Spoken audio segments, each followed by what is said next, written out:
Welcome back to the Falcons franchise here on Madden NFL 23, and coming off of our huge Super Bowl victory, we're looking towards the offseason. We have a lot of key players who are pending free agents. But before we get into that, we are going to check out the recap of the season. Of course, we won the Super Bowl in overtime against the Browns. Desmond Ridder was the Super Bowl MVP. Looking at the yearly awards, Jalen Hurts was the NFL MVP. Zach Taylor was the coach of the year for the Bengals. Joe Mixon was the offensive player of the year. TJ Watt, defensive player of the year. And then rookie quarterback Howie Reagan of the Giants was the offensive rookie of the year. Nigel Jones, the right end for the Chiefs, was defensive rookie of the year.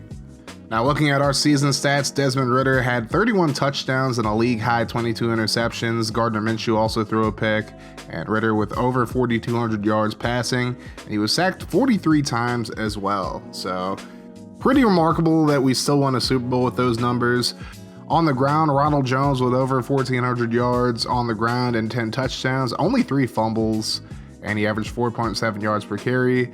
Desmond Ridder had 622 yards and 9 touchdowns on 101 carries, good for a 6.2 average.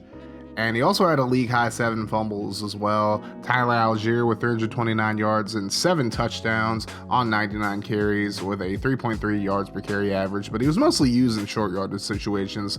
Cordarrelle Patterson definitely had a down year, 299 yards, 3 touchdowns on 61 carries. And of course, Minshew had a touchdown as well. Blasingame of 40 yards on 5 carries. Looking at the receiving core, we didn't have any 1,000-yard receivers, but 3 guys who had over 800, including Drake London, who had 60 catches, 939 yards, and 7 touchdowns. Kyle Pitts had 51 catches, 905 yards, and 9 touchdowns. Calvin Ridley only 42 catches, 814 yards, and 3 touchdowns, so kind of a down year for him. Bryan Edwards, 52 catches, 608 yards, and 6 touchdowns. Cordarrelle Patterson, 47 catches, 391 yards, and 4 touchdowns for him. D'Angelo McQueen, 16 catches, 201 yards, no touchdowns in his rookie campaign. But all in all, a good season receiving for us. Now we look at the O-line. Jake Matthews gave up a team-high 10 sacks. And then the rookie right tackle, Craig Bennett, gave up 9. Chris Lindstrom gave up 6. Bryson Hankins gave up 6 as well. And Matt Hennessy only gave up 4 all season. So Troy Anderson led the team in tackles with 142. Deion Jones had 111. Looking at tackles for a loss, Grady Jarrett had a team high 16. And then 15 for Lorenzo Carter. Then we look at sacks. Arnold Ebiketie led the team with 13. And then Grady Jarrett had 8.5. And then Lorenzo Carter with a down season. He only had 6 this year after a big year last season. And then, of course, you already know interceptions were going to be crazy. Casey Hayward had 9 to lead the team. Then on the other side, we had forced fumbles. Derwin James with 9 of them this year. He had a wild year. Troy Anderson had 5. Terrell and Grant both had 3 each. And then James also had 4 fumble recoveries. And overall, I can't believe he didn't win Defensive Player of the Year. But, you know, this game just hates DBs. Corey Ballantyne with the only block, Grady Jarrett with the only safety, and 4 touchdowns for Derwin James this season. AJ Terrell had 3, and Deion Jones also had 3, with Ballantyne, Anderson, Fenton, and Nassib each getting 1 as well.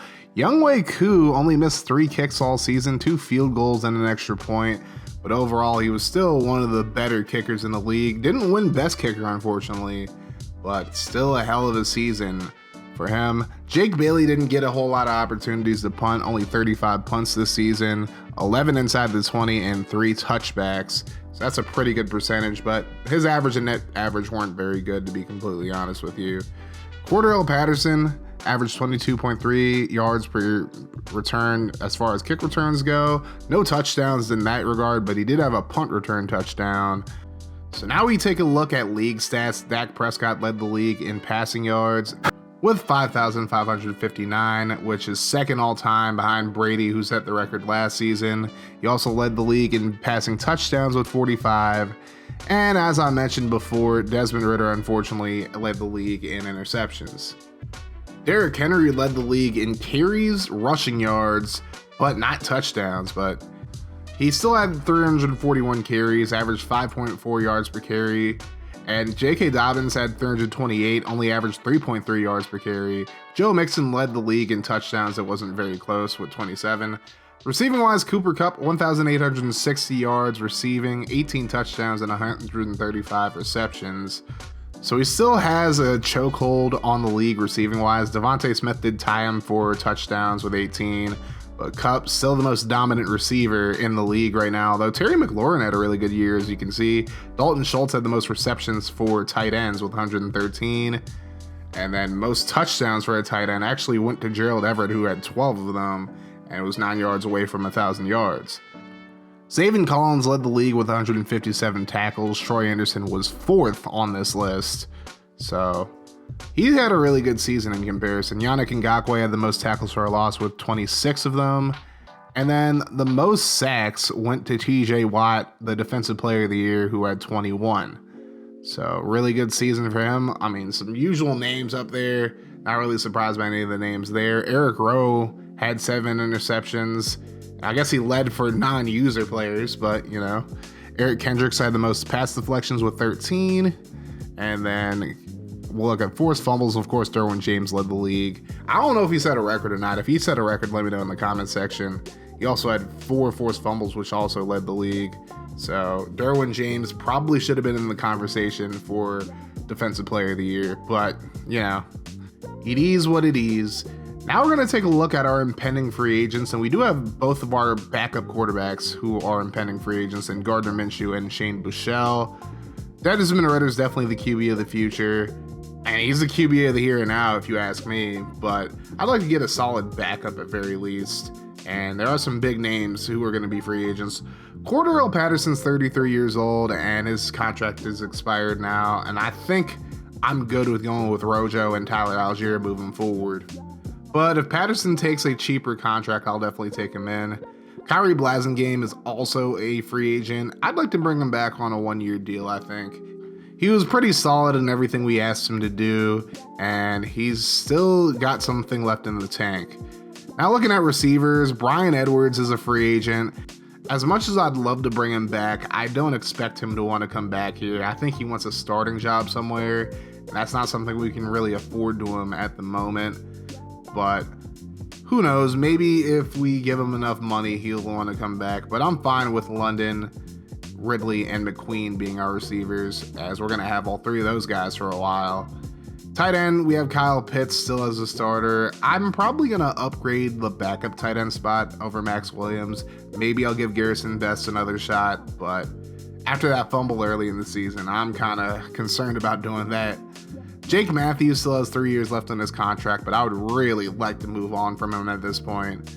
And we'd save $10.5 million and only be penalized $7.5, so we'll see. Jalen Mayfield is on the last year of his contract, but with Bryson Hankins starting to step up, I think I'm good off him, and I might actually look to trade him this offseason. Matt Hennessy, his contract has expired. I'd like to bring him back, but you know, we'll see what Drew Dahlman can do if he doesn't come back. But Hennessy had a really good season, so I'd like to bring him back. And Chris Lindstrom most likely is not going to come back. He has very little interest in coming back, but maybe winning the Super Bowl might change his mind. I don't know. We'll have to see, but I'd really like to get him back on this team. And Billy Turner's probably gone after this year, which is fine because we have Craig Bennett. As long as he cuts down on penalties, he'll be a fine right tackle for us for years to come. Looking at the defensive side, Marlon Davidson and Carl Nassib are both free agents. I don't know if I'm going to bring Nassib back, but he was pretty good for somebody who has such a low overall. And then we still have Grady Jarrett. He's 31 years old, and it might be time to start looking for his replacement, and that's probably not going to be Taquan Graham if we're being completely honest with ourselves. At the D tackle position, Sheldon Rankins is probably going to be gone, but I'm fine with that. Alani Glenn has been really good as our nose tackle, so he's probably just going to be the full-time nose going into next year. Then looking at the linebacker position, Glenn Mallard is a free agent, but I'm definitely bringing him back. I don't think he's going to have any interest in going anywhere else anyways, but I'd definitely like to bring him back. And then Ogundeji, I probably will trade. Deion Jones has his contract expire, so does Jalen Smith. I'd like to bring Jones back, but I think it might be time for him to go, and we might have to draft a middle linebacker to go next to Troy Anderson. And then Lorenzo Carter's in the last year of his 2-year deal. And quite frankly, he's going to have to produce a lot more than just 6 sacks if he wants me to bring him back going into the 2015 campaign. Casey Hayward is 34 years old. I'm probably going to look to replace him. I don't know if I want Fenton to be a starting corner right now, but him and Terrell are definitely the guys I'm looking towards, and Parker and Hall can go. Valentine, I'm thinking about bringing back, but he'll probably go as well. Richie Grant is in the last year of his contract. He's now a superstar dev, and I'd definitely like to bring him back long-term to pair him with Derwin James, because these guys were an absolute menace in the secondary this year. And Jalen Hawkins, who was the backup to Derwin, is probably going to be gone. His rookie contract just expired. I'll bring him back on some light money, but I'm sure he wants to go elsewhere. And then Younghoe Koo still has 3 years left on his contract, so I'm not worried about him right now. And I'm at least going to look for an upgrade for Jake Bailey, but I'll most likely bring him back. So I'm sure some of you guys are wondering why I haven't even touched on the draft at all. Well, until I know that this draft bug has gone away, I'm simply going to skip the draft. I'm going to just simulate to the draft recap if I can without going to the next season, but I'm not trying to take any risks with the draft glitch happening to me.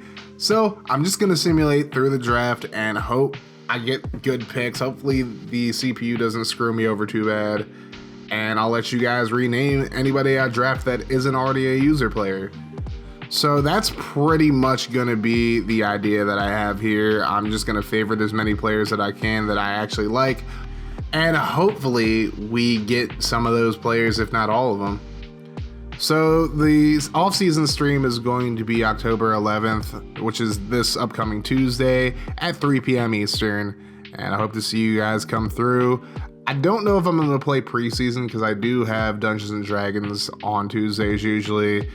So I do have somewhere to go, and I do have to end the stream by 6 p.m. But maybe I'll run some practice in the meantime, and then maybe I'll go live another day to do the preseason. But either way, I'm excited for this offseason, and I'm excited for year 3. If you guys are excited as well, make sure you guys hit that like button, hit the sub button if you're new as well. Turn your notifications on to join the notification gang. That way, every time I upload a video or go live, you guys will be notified. We're going to keep this mofo rolling here on Cast Cray Gaming. And if you want to see more from the channel, check out the playlist and the video in front of you.